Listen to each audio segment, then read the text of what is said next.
And welcome in, Bears fans, to another edition of the Bear Report podcast, a live version as the 2022 schedule is officially out. Chicago Bears released it just about 30 minutes ago officially, although it was on Twitter for most of the day. But alas, the new schedule is out as the NFL made it a priority to drag this thing on for a week, and we're going to break it down. So I'm Zach Beerson. I'm joined by co-host Usaid Koshal and Andrew Freeman here as we're going to break down the schedule, pinpoint some games, some stats, some facts, and then kind of give our records at the end, or record predictions at the end. Before we get into all that, though, guys, how are you doing?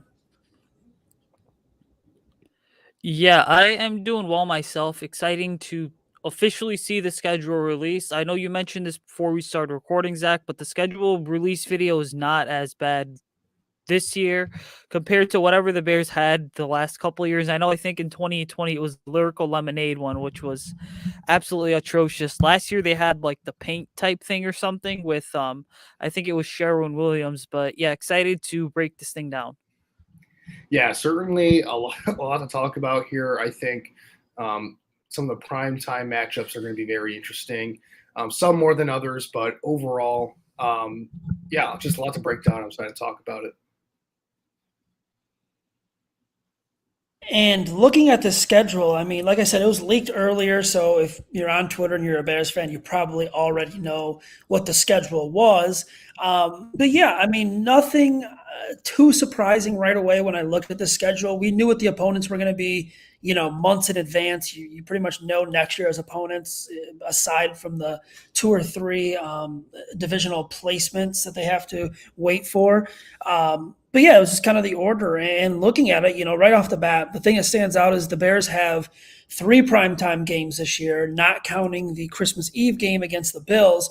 But they have three primetime games, and you guessed it, they're in Green Bay on Sunday Night Football for primetime. I believe it's 17 straight years now that the Bears and Packers will meet in primetime. I want to say it's like 12 out of 14 or something like that, where it's been at Lambeau Field. And, Packers fans love it because they just get to beat up on the Bears on national television. Bears fans really don't like it because they get to get beat up. Not at all. Yeah, on national television. So, yeah, I mean, that's always one you can pencil in. I'll even say it before we do next year's schedule release show, 2023. The Bears are going to be playing at Green Bay in prime time next year as well. So, yeah, you look at that one, and then you look week 6, and the Bears have a Thursday night football game against the Washington Commanders. And we should note here, as you see on our screen, that is a prime game. So it is no longer Fox, NFL Network, any of that. It is now on Amazon Prime as the deal kicks in this year. And it's a 7:15 game. And, typically, I mean, not to be too harsh, but the Thursday night games just kind of suck. I mean, it's just kind of teams that aren't very good all the time on the Thursday night. And then to kind of wrap it up, you have the Patriots. You'll have Mac Jones, and hopefully, if both stay healthy, Justin Fields duking it out on Monday Night Football in Week 7. And before I get your thoughts here, I'm just going to kind of state something here that I thought was kind of interesting. You look at these three primetime games right off the bat, and they're all within the first 7 weeks. So the first half of the schedule is primetime games. That tells me the NFL does not believe the Chicago Bears are going to be very good to slot them into those, primetime games towards the end of the season where they want teams that are in the playoff hunt duking it out. Obviously, you can switch. There is the flex scheduling for, I want to say it's like week 13 or 12 on. So there's a chance the Bears could get one of those games flex if they're good. And you'd look at probably Green Bay and Philadelphia as the two, unless the Vikings and the Bears are battling for a playoff spot, because the Bills game is not moving. That's in Christmas Eve. But Andrew, kind of what's your thoughts on the primetime games? Were you shocked they got three? Did you think more? Did you think less? Yeah, I was thinking a little bit more because you look at some of the quarterbacks they're playing on their schedule this year. I mean, they're playing Zach Wilson against New York Jets, so you'd think that might be a primetime slot. You got two guys from that 2021 class, you two young quarterbacks going up against each other. That could have been an opportunity. And then, maybe another Green Bay game, but they already have the Sunday Night Football, which is a yearly tradition at that point. Maybe a Vikings game because they've had some primetime games in the past couple years. But, yeah, I mean, looking at these here, obviously you have the Packers in week 2. I'm already dreading that one. I think it's interesting that they do get one primetime game against a 2021 draft class quarterback in Mac Jones on Monday Night Football against the Patriots in Week 7. So they get that one there. I think that's going to be a fun matchup to talk about, and we'll see how that one goes for sure, because I think there's going to be a lot of comparisons between the two quarterbacks. I'll tell you one game, I'm sure like the rest of the country is probably already feeling this, but I'm not looking forward to this one, is that Week 6 Washington Commanders Thursday Night Football matchup. I mean, yuck. You got Thursday Night Football, which is already, it's already bad in and of itself, because usually the quality is just not as there as your normal primetime games. But I mean, you have Carson Wentz throwing up whatever nonsense he's going to throw up against. You have, a Washington team that just, you talk about being in bad publicity the last couple of off seasons, really for the last, I don't know, decade. Decade. However long since Dan Snyder has purchased the team and owns the team, like it's rough. And then you have this Bears team who I don't think is going to be very good this year in that matchup. Like that's one where I'm not as psyched about. But yeah, I mean, other than that, I mean, nothing too surprising there. I mean, let's face it, they don't have the strongest schedule in terms of opponents. They're going to be not the most exciting team. They're probably not a playoff team this year. So that's probably the lower end of what I was expecting, but it's about what you expect. You said, what are your thoughts here? Yeah, I mean, again, I said this earlier in the week when I was kind of breaking the schedule down on another show, that I would expect the Bears to get at least 3 primetime games. I think that Sunday night Green Bay game is just a complete given. And then you do have the 2 random games. I will say I'm a bit surprised that it is that Commanders and Patriots game on Thursday night and Monday Night Football, certainly because I think that for the Bears and as well as the rest of the league, I mean, there's few teams that can move the national needle when it comes to these ratings. And again, I think the Bears are one of them, but I'm surprised that Cowboys game was not actually one of the Monday night games, just because I know that traditionally when the Bears and Cowboys have played in Arlington, it's always kind of been the Bears and Cowboys on Monday Night Football. It's always been that primetime game. And then you look down later at the list too, before I round this out here, talking about that Packers game, with an interesting nugget that I don't think anyone's talked about, is just the fact that, there is, I think, flexing starts, I think weeks 11 or 12, something like that. At least that's what it used to be with the 16 game season. And so I could certainly see a scenario where the Bears and the NFL say, okay, cool, we'll do Bears Packers week 13 on Sunday Night Football, or we will possibly even move that Eagles game to a Sunday Night Football game too. I think anything can happen. But one interesting thing when looking at the Packers Sunday night game in week 2, the most interesting thing that sticks out is just the fact that if you look at the last couple times the Bears have hired head coaches, the NFL has always just made it a point of emphasis to send that first year head coach up to Green Bay pretty much at the very start of the season, or just basically play Green Bay at the very start of the season. I remember back in 2004, Lovie Smith's first year, the Bears went to Green Bay. I think it was week 2. And then obviously for Mark Trestman, he did not see, he's the exception, because the Trestman Bears didn't see Lambeau Field, I think, until mid-November when it came to facing off against the Packers. And then what happens is John Fox, boom, 2015 comes around, and week 1, he's playing the Green Bay Packers at home. And then Matt Nagy, that 2018 home opener, that 2019 home opener too. And then obviously now here again in 2022 with Matt Eberflus, it's just right from the get-go. So I do think that Packers game week 2 Sunday night, it's just going to be a really good test for this team. You look at some of the other primetime games, I mean, Washington, the Patriots, we're still going to kind of be in the early feels of getting an idea of what this team is really like. But that Packers game Sunday night, I mean, it's an annual tradition at this point. There's nothing we can do because it's coming. But then ultimately, more than anything, I think that it's just going to be a big test for Matt Eberflus and the Bears to really prove what they can do. And, who knows? Maybe that's kind of the beginning of the passing of the torch in the NFC North. Because, again, I think that things are so uncertain going forward, even with Aaron Rodgers back. Yeah, and just kind of touch on your point, Andrew, of the Commanders game. Maybe we'll see Sam Howell. Maybe Carson Wentz will get hurt or something like that. Maybe it'll actually be like him, or he'll dethrone Carson Wentz. Maybe we'll get that. I don't know, but yeah, so far that game does not look too promising. And it's kind of a shame because I feel like the Bears have had some solid Thursday night games in the past. They had Tampa Bay a couple of years ago. They had Dallas a couple of years ago as well as 2019. I can't remember. Did they have I don't think they had a Thursday night game last year. I think they're one of the teams that did not. I don't think they did.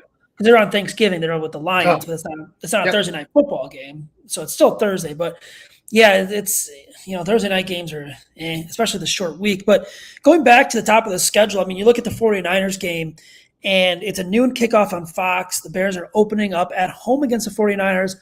First time since 2003. And, that was a game that didn't go very well for the Bears. They were over in San Francisco.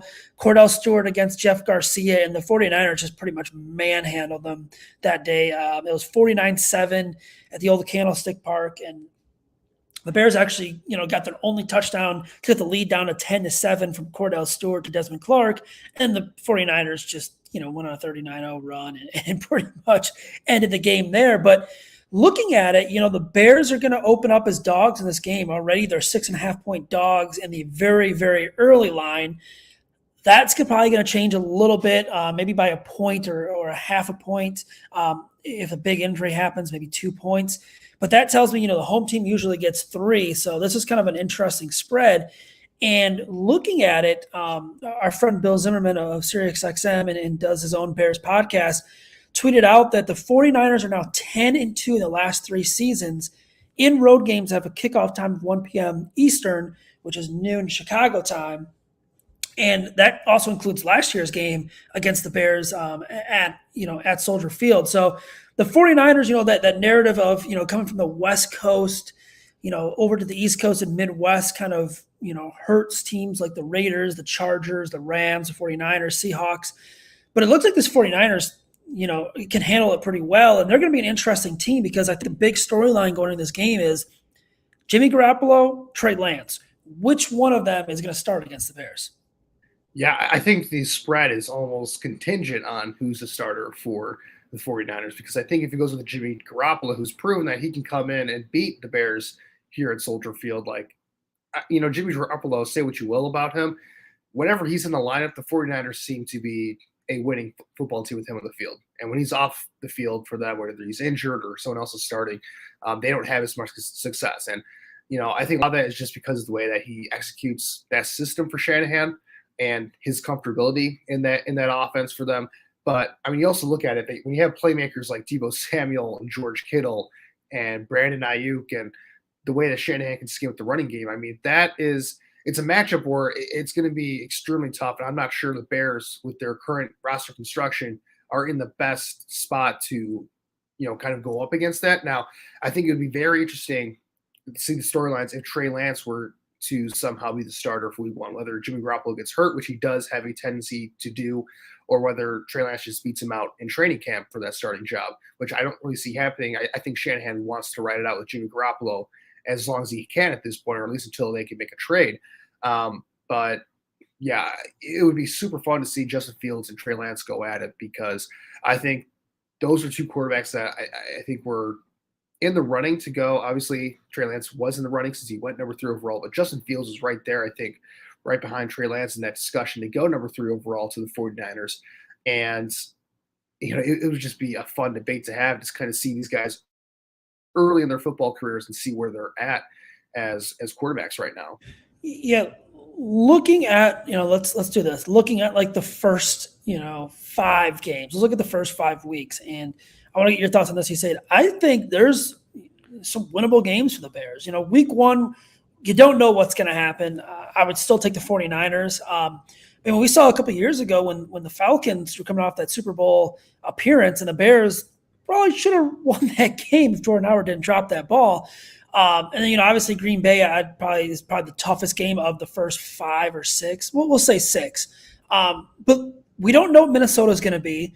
The Giants are kind of a team that I feel like is going to be better, but it's not like you can pencil in a loss. I think the only game you can really pencil in a for sure loss, in my eyes, I hate to say it, but it's like Green Bay. I'd be shocked if they won that game. But other than that, I think they have 5 games, maybe 4 if you count the 49ers, as winnable games. If they get off to a 4-2 start, I mean, that's not a bad start at all. I'd say even 3-3 is a very solid start for this team for where they're at. Yeah, I would say 3-3 through the first 6 games, even 4-2 is certainly reasonable. And the reason I say that is simply because when you just go down the list and you look at those first 6 games, I mean, let's just be honest about something. Zach, you're right. You don't know what the 49ers are going to look like. And I mean, look, I understand we're approaching the slower periods of the NFL offseason, but I also think that there's still some truth and warrant to those Jimmy Garoppolo rumors that I certainly would not be surprised to see him traded because let's be honest, every offseason there's a player that's in trade discussions and then that player doesn't get traded.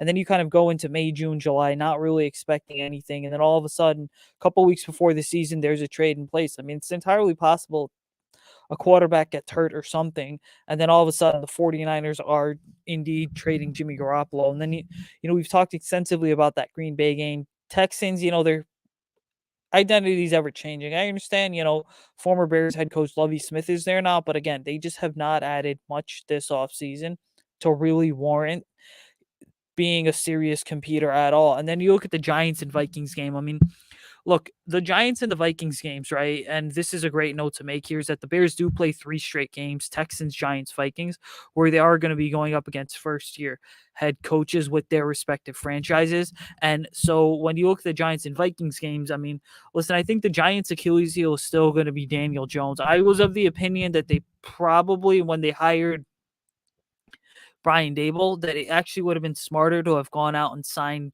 former Bears QB Mitch Trubisky, simply because you just can't bank on Daniel Jones getting any worse than he actually is. And I think that Mitch still would have been an upgrade because Daniel Jones is a statue in the pocket. And you look at that Vikings game, they reaffirmed their commitment to Kirk Cousins. And all of a sudden what happens is, that right there, when you sign a QB to a 1-year, $35 million extension for the new GM Kwesi Adolphe-Mensah and then the head coach Kevin O'Connell, I think what you're signaling with that is that, okay, Kirk Cousins is our guy moving forward. Now you look at the Commanders game too. I mean, let's just say you don't know what Carson Wentz is going to look like.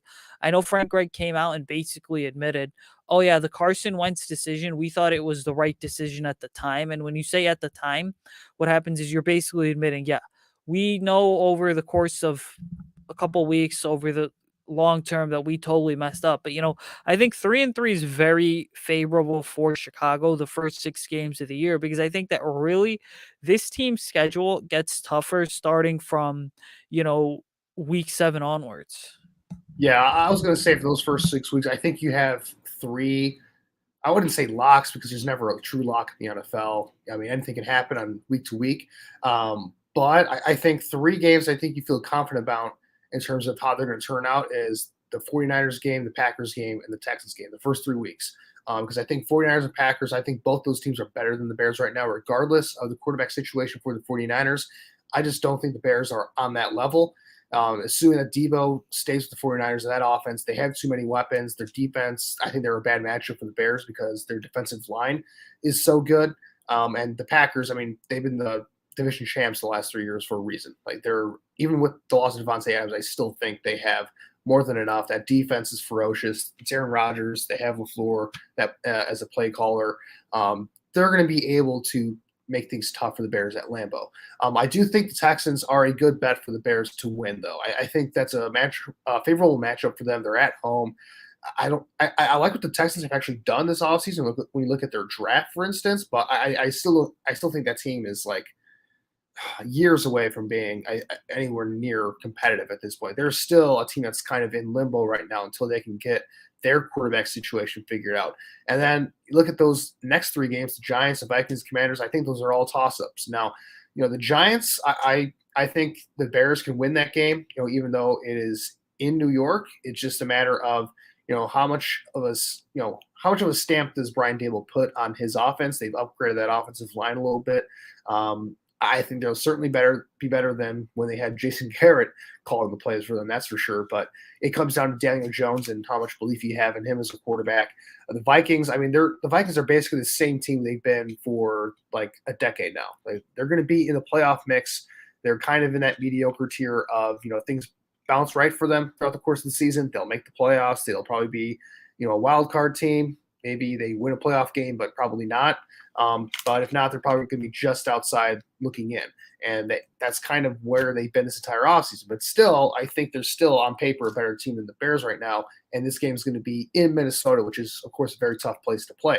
And then we talked about that Washington game. I think that's really a toss-up of you just never know, because Carson Wentz, when he does get hot, he can be a very, very good impact quarterback, for the Commanders here if he, has a hot streak throughout the course of that game, but he can also be a complete disaster. So you never really know what's going to happen with the Carson Wentz trend. So I think 3-3 is definitely feasible.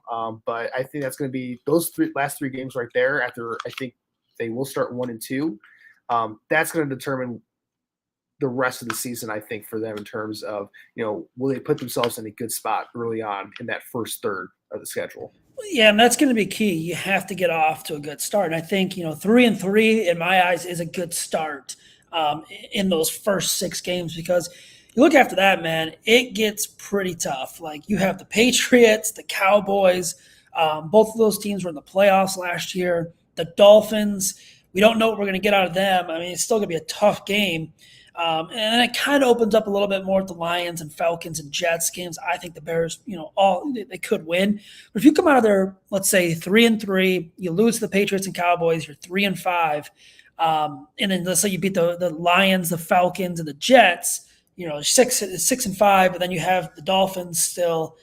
Before that, you could be 6-6 coming out of those first 12 games, and then going into Green Bay, or not going into Green Bay, but taking on Green Bay.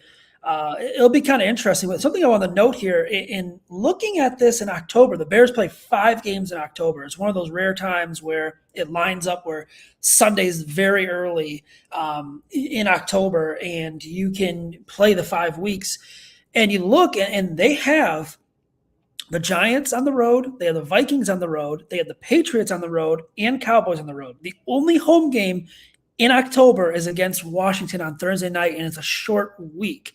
So they have 4 really tough road games in October. And I don't know how you guys feel, but I feel like that is what's going to determine their season, because if you can just split those 2 road games and survive, or those 4 road games, and survive, you'll be in solid shape. But man, it's never easy going on the road in the NFL, and having to do it 4 times in October is pretty tough.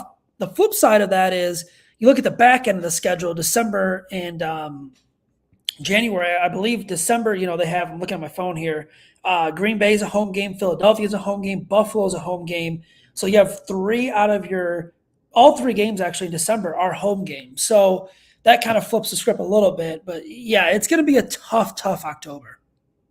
Yeah, I mean, that's 4 away games out of 5. And then look at the end of the season, it's the exact opposite. It's 4 home games out of 5 when you look at those last few weeks. I mean, in terms of a scheduling aspect and travel aspect of things, that's their toughest part of the season. That, like, early to middle area from the Giants to the Cowboys, I'd say that is probably where things get the toughest for them, because they're going to be traveling all over the place. Now, in terms of like the opponent and schedule-wise, for who they're playing, I think from week 13 on to week 18, that's probably the toughest stretch for them from a opponent standpoint, because I think the Packers, obviously, we know what they've been.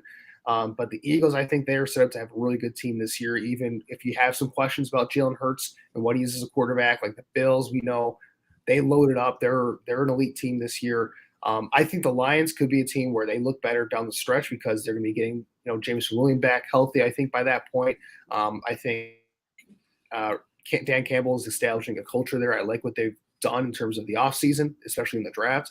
And they're a young team, so young teams tend to get a little bit better as the season goes on. And the Vikings, again, I think the Vikings are going to be a team that's going to be in the playoff mix. So they're going to have a lot of motivation then to get a win in week 18 if they're still in the mix there. Yeah, and just kind of looking at the middle portion of the season here, and just I think the travel in general, if my geography is not wrong, I think the farthest the Bears are going to travel this year is actually going to be Dallas. So, the Bears don't have a West Coast game this year. They don't have that game that's like randomly in Denver or the Southwest either. It's kind of just, Dallas is the farthest, which I believe the Bears are not even going to break the Central time zone. It's all going to be Eastern as well as Central games, which honestly bodes real well because remember last year, like we were dealing with this team kind of traveling to Los Angeles to kick off the season and then just traveling all over the place. The good news is that, the Bears division rivals, the Vikings, as well as the Packers, I believe, have 2 games in London this year, 1 each, so they don't have to travel across the pond. And I know we've seen kind of what the Bears look like when they do travel across the pond to London. But, getting back to the middle portion of the schedule here, like you look at Lions, Dolphins, Cowboys,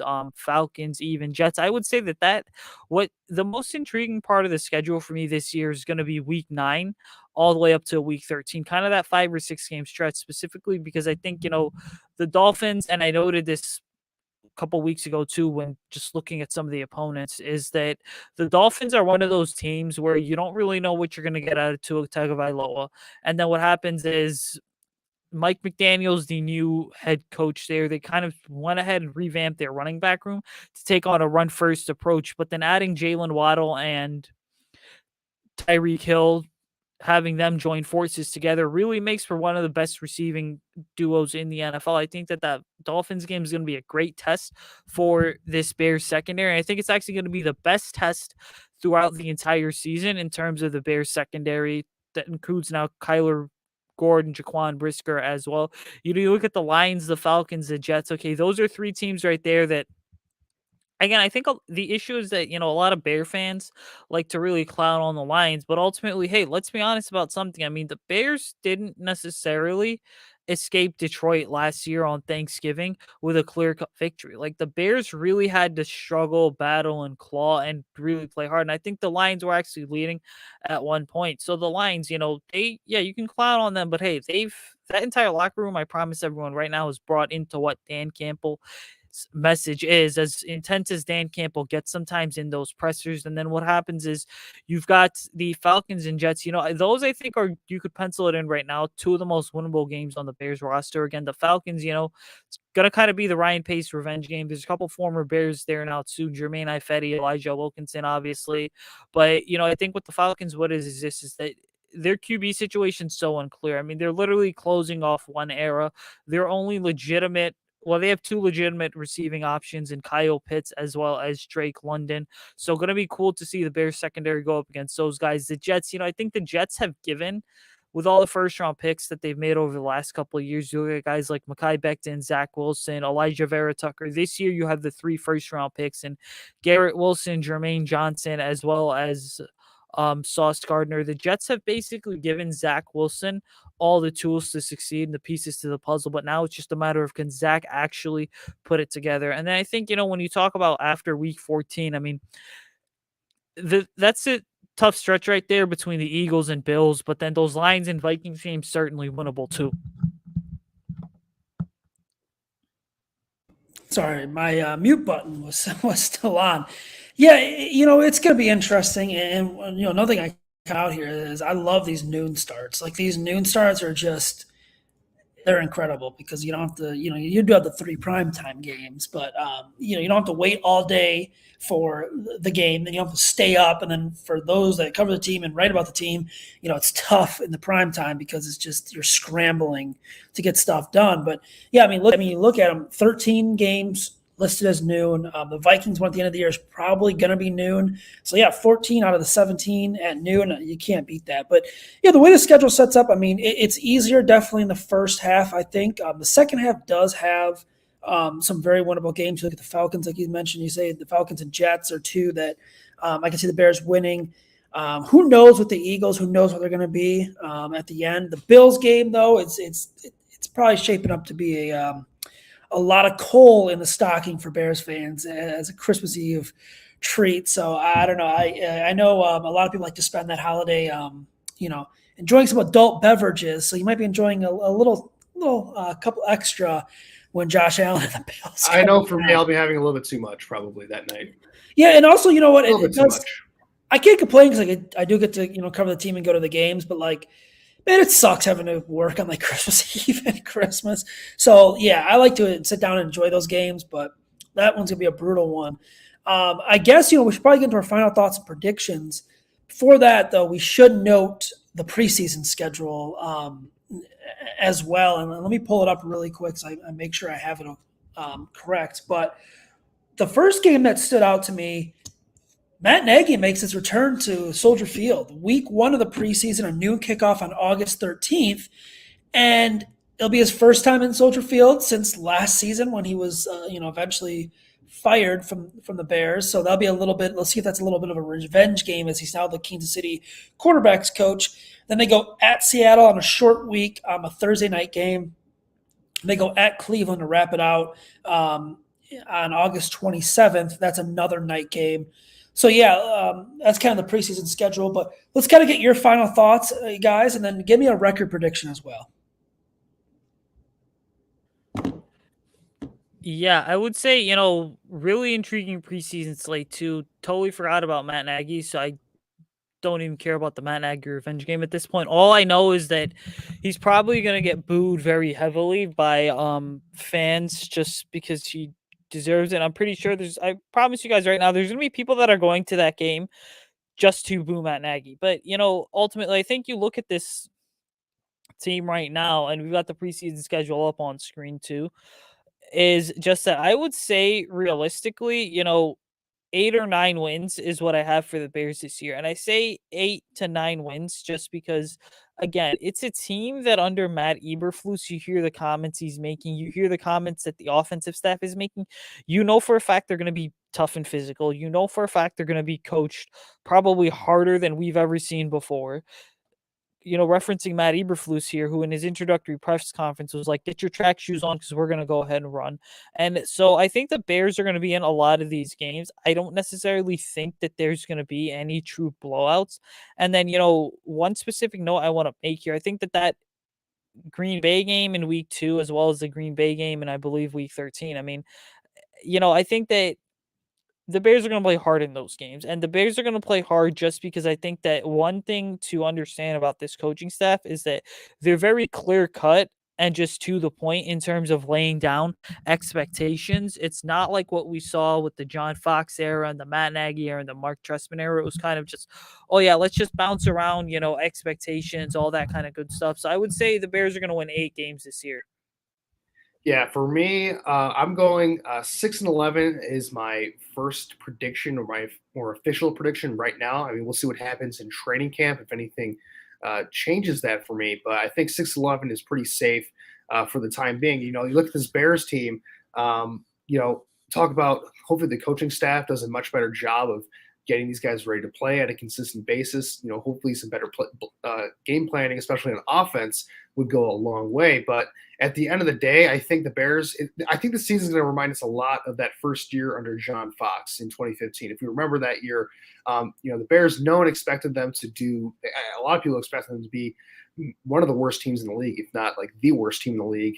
And they were a team that it seemed like they were playing above their weight in every single, on a week-to-week basis. It seemed like they were in every single game. They were playing hard. They were in it for the most part, but you could just tell that they did not have the requisite talent on the field to be able to compete and win and pull off some of these games. I think we're going to see a similar thing here. Their defense, I think they got a little bit weaker on the defensive front. Their secondary is certainly better.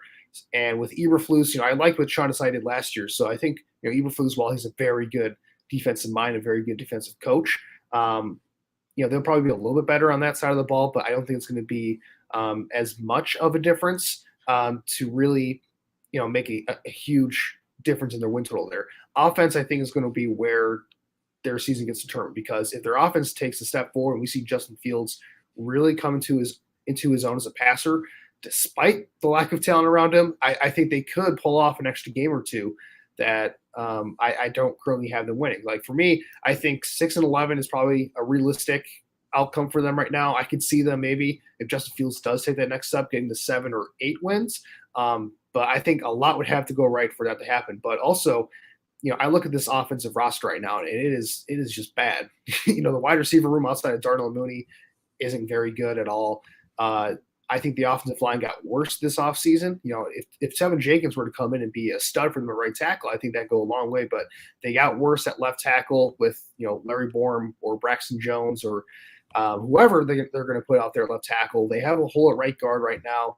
I think Lucas Patrick upgrades him at center over Sam Mustipher, but I'm not sure that's going to be like this transformational signing, if you know what I mean. I think he's a guy that kind of is just a stopgap for the time being. And then Cody Whitehair is what he is at left guard. So ultimately, this offense, they're not looking like they're in good shape right now. I think a lot of it is going to be on Luke Getsy, what he brings to the table, as well as Justin Fields' development. So if that doesn't come to fruition, this offense is once again a bottom 3 unit. I think this team could be as bad as 3 wins this year. And I don't say that lightly. Like, I think they're in, a lot of these teams we look at, like Atlanta, Detroit, even like Washington Commanders, the New York Jets, the Dolphins. Like, I'm not even sure if I think they're better than the Atlanta Falcons, but I'm not even sure they're on the level of the Jets or the Detroit Lions. I think the Detroit Lions have a better roster outside of quarterback right now, because I'm not a big Jared Goff guy. I don't think many people are,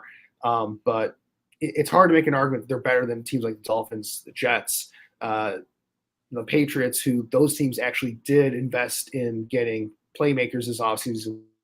The Bears didn't, and I think it's going to be a huge reason why the Bears lose some games this offseason, because they need playmakers in here to kind of flip these games that they're going to be close in. And I think that's going to be a big determining factor in their season. Yeah, I think 6-11 is realistic. I think ceiling, maybe you go 8-9, 9-8. If everything goes well, Justin Fields takes that next step. But yeah, I think, 6-11, 5-12 is the area that I have them in. Ideally, I think they're going to be better based on in coaching, because I think it's not that hard to be better than what the coaching staff was last year, because it was so bad. The scheme was really bad. The execution was bad. How many times did we see them get all the way down in the red zone? You'd see, a nice play here and there. You'd see Montgomery roll off a run, and then Matt Nagy would throw it 4 straight times, or do like a tight end jet sweep, stuff like that. So I think the coaching will be better. I agree, though, Andrew. I think, the offensive line, the wide receivers have to improve. I don't know where it's going to improve at. I think those are the 2 weakest units right now. So, my record, I'd say it's like 6-11.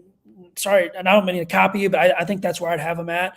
I think ideally the best scenario for the Bears, and I hate like saying I want them to lose games or anything like that, because fans go to the games and pay the money, and it sucks to watch them lose. It sucks to cover a team that loses.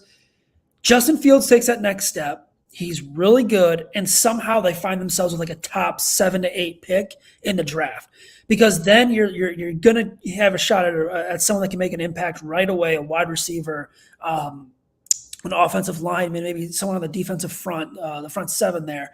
You have a shot at that, and then Justin Fields also takes that next step. And I've talked to people about this. I think that's very realistic. I think Justin Fields can take the next step. The offense can average a few more points than they have been, but the defense gives up, more points. I think you can have Justin Fields play really well and the team still go 5-12, 6-11. My only thing is this schedule, the opponents, there's a couple of them that I think the Bears are better than and should win. And I think they're going to be I think they're going to be good enough in a way where they can kind of steal 1 or 2 games. So I'll go 6-11, but it wouldn't shock me to see them, at like a 8-9. Yeah, and I'd like to add to that point you just made. Like, I think ideally that would be the ideal scenario where Justin Fields does take that next step, but this team around him is so bad that they just keep on losing. I think I wouldn't be mad with that scenario whatsoever, because at the end of the day, the only important thing right now is whether Justin Fields becomes that dude at quarterback. And if the rest of the team sucks around him, so be it. You get a high draft pick to maybe get an impact player. Like, do you want to be in the Will Anderson, the Jalen Carter sweepstakes, or if teams if they're in a position where a Bryce Young falls to them, or one of these quarterbacks, Stroud falls to them, they can even trade back and get a haul, because we saw how that played out. Did not play out this last year with no one of those quarterbacks.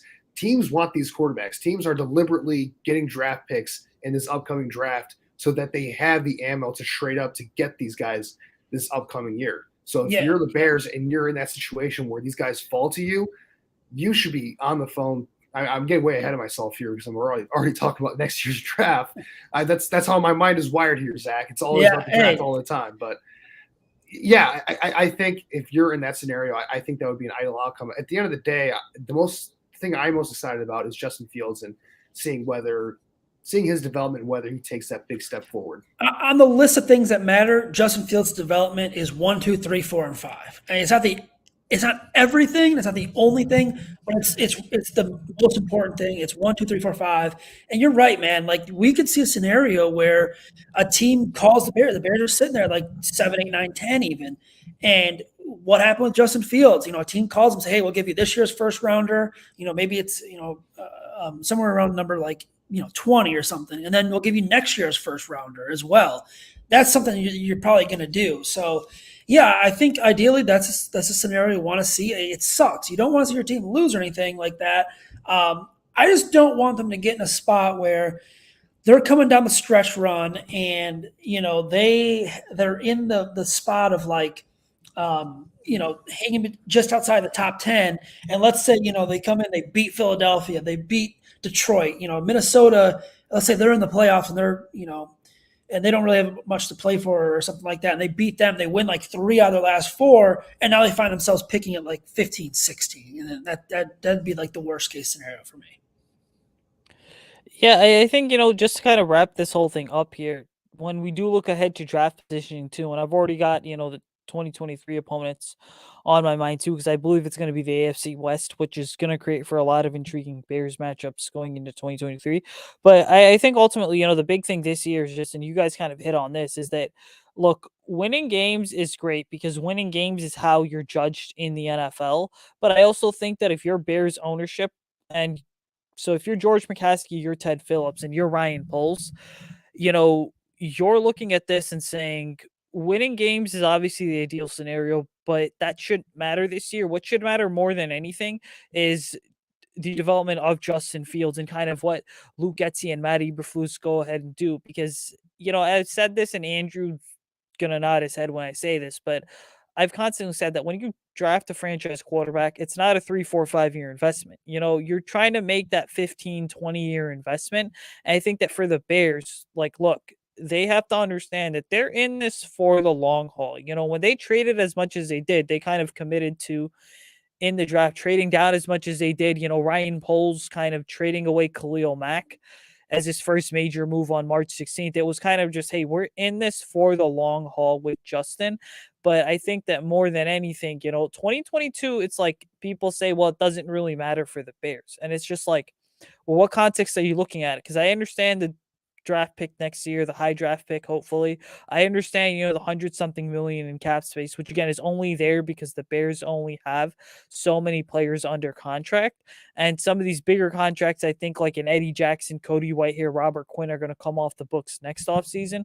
But the point I'm making more so is that this season still matters because it's all about the evaluation of that young talent. I think the draft really enforced that because we could be possibly talking about Braxton Jones being a starter at left tackle, not in 2022, but also in the future. You look at some of these names the Bears have added, like a Treston Ebner. Hey, there's a legit possibility that we're opening up the 2023 season with Ebner and Herbert as the Bears running back duo because David Montgomery is going into the final year of his deal. So, to wrap up here, I mean, look, people talk about how 22 doesn't matter. It's a total wash. Just focus on 2023. And I think 2022 matters more than a lot of people think. And that's just because it's Justin Fields' true developmental year. Because last year, I think, was a major wash for him.